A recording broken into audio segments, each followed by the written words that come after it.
suis Christian Pierre, agriculteur du coup en pleine Brie en Seine-et-Marne, à Pessy en l'occurrence.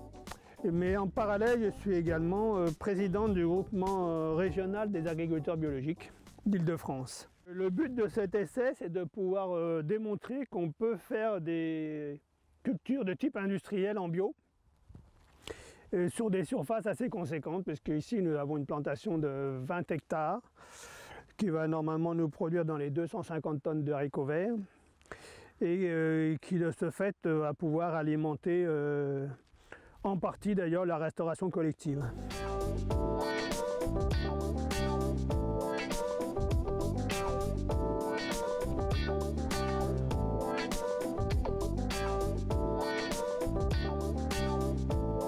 Moi je suis passé en agriculture biologique à la suite de problèmes de santé, puisque je faisais des allergies phénoménales aux produits toxiques, enfin aux produits chimiques.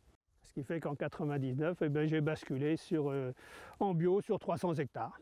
Les premiers pionniers, comme Christian Pierre, ont eu beaucoup de courage parce qu'ils ont dû quand même affronter au départ ces résistances culturelles.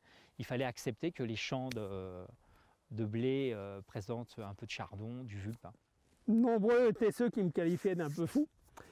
Mais bon, je m'en suis pas mal remis apparemment. On est contraint en agriculture biologique de faire uniquement avec les éléments naturels.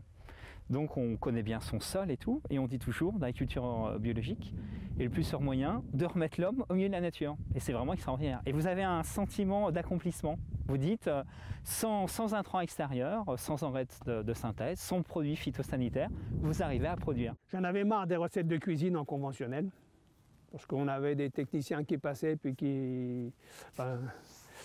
vous listez, vous faisiez une ordonnance quasiment, et puis avec ça vous faisiez pousser votre ferme. En bio c'est pas le cas, en bio il faut vraiment être passionné, il faut être beaucoup plus attentif. L'agriculture biologique est une agriculture durable, parce qu'on raisonne les cultures sur 9-10 ans. Il y a des années où on gagne mieux notre vie qu'en conventionnel, mais il y a aussi des années où c'est le contraire. L'avantage de l'agriculture biologique, c'est que les cours sont plus stables. La niche du bio progresse toujours de 20 à 30% par an malgré la crise, donc il y a vraiment une grosse demande sociétale. Il y a, vous savez, deux types d'agriculteurs qui tentent la conversion au bio. Vous avez vraiment l'agriculteur qui est en rejet de l'agriculture productive et chimique, qui dit moi de toute manière je ne toucherai pas à ces produits chimiques, donc de toute manière je convertis la totalité. Après vous avez un autre profil, un peu comme moi, peut-être un peu plus timoré et un peu plus raisonnable. On se dit finalement on va tenter techniquement l'aventure de l'agriculture biologique, donc généralement on met un tiers, la moitié, on se teste, on voit ce qui est possible, ce qui n'est pas possible, parce qu'au départ on essuie forcément des échecs, c'est l'échec qui permet de progresser dans l'agriculture. Et donc techniquement, on se fait la main et on se rassure. Et on ne va pas dire que l'agriculture biologique, si vous respectez les principes, c'est facile, mais on sort de très bons résultats, on se surprend. Et c'est la raison pour laquelle j'ai converti tout de suite le deuxième tiers.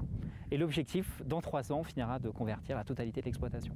Quand on est habitué à la culture, je dirais, du 100% réussite en conventionnel, il faut accepter en passant en bio à se contenter de 80-90% de réussite.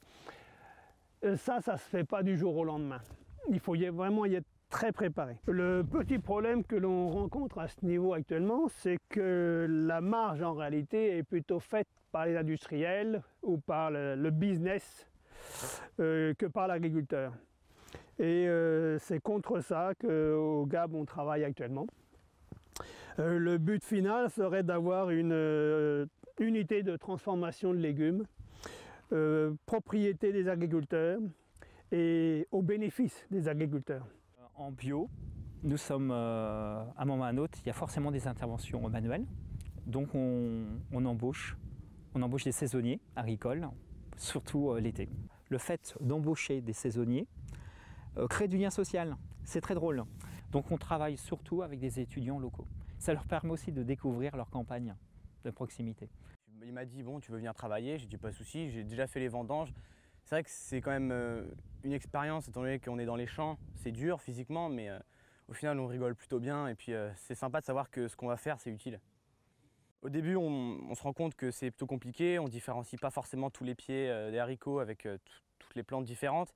Mais oui, au bout de 3 jours, on connaît quasiment toutes les plantes et on les repère à 10 mètres. Au bout d'une demi-journée, ils sont devenus experts de la morelle, c'est-à-dire ils détectent la feuille de la morelle à 5 ou 10 mètres.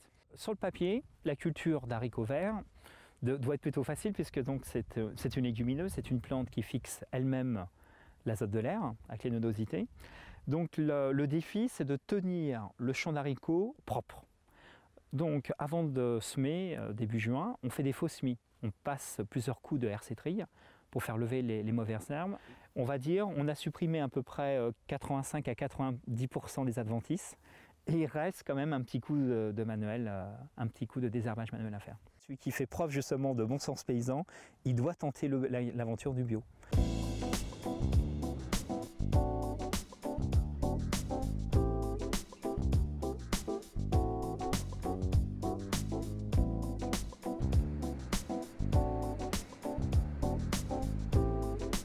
Vous faites des légumes de plein champ, comme les haricots qu'on vient de voir, il faut quand même les irriguer pour éviter les fils.